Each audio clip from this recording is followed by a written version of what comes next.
हम तो बस एक चीज़ चाहते हैं, हमारी आवाज़ उन तक पहुंच गई है, कल शाम को सब तक पहुंची है। जब पूरा देश सुन रहा है, दूर दूर के गांव के बैठे हुए लोग फ़ोन करने लग रहे हैं, अरे भाई क्या हुआ, जिनको कोई पता भी नहीं होता।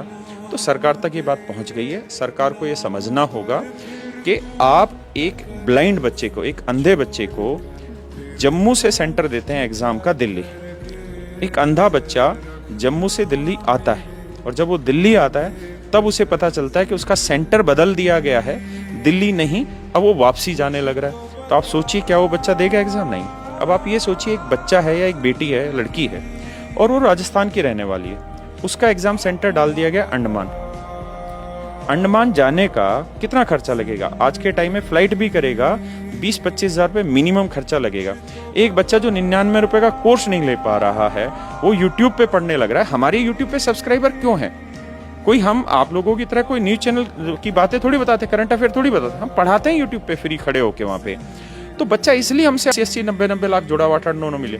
अब सोचिए 25,000 रुपये एक बच्चा या बच्ची देगी, और जो यहाँ से दिल्ली से जाएगा, राजस्थान से जाएगा अंडमान, कैसे पॉसिबल हो सकता है? उस भारत के गांव से जहाँ आज भी लड़की को अकेले नहीं निकलने दिया जाता है, लड़की के साथ उसका भाई जाएगा या उसकी माँ जाएगी, और आप उससे उम्मीद कर रहे हैं कि एक लड़की वहाँ जाए। और फिर एसएससी की तरफ से जवाब ये आता है कि हम अपने टाइम पे धक्के खा के जाते थे। अरे सर, आप अपने टाइम पे धक्के खा के जाते थे तो आप अपनी औलाद को भी तो एक दिन धक्के खिला दीजिए, एक दिन उनको भी तो भेजिए।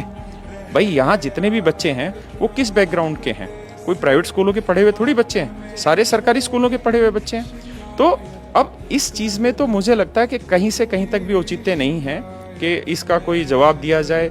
अब जो हमारे अगेंस्ट कैंपेनिंग स्टार्ट होने लग रही कोचिंग माफिया, तो शायद उन लोगों को समझ नहीं आ रही कि अगर आप आज सही गलत की पकड़ नहीं कर पा रहे हैं तो फिर कब इस देश में सुधार होगा।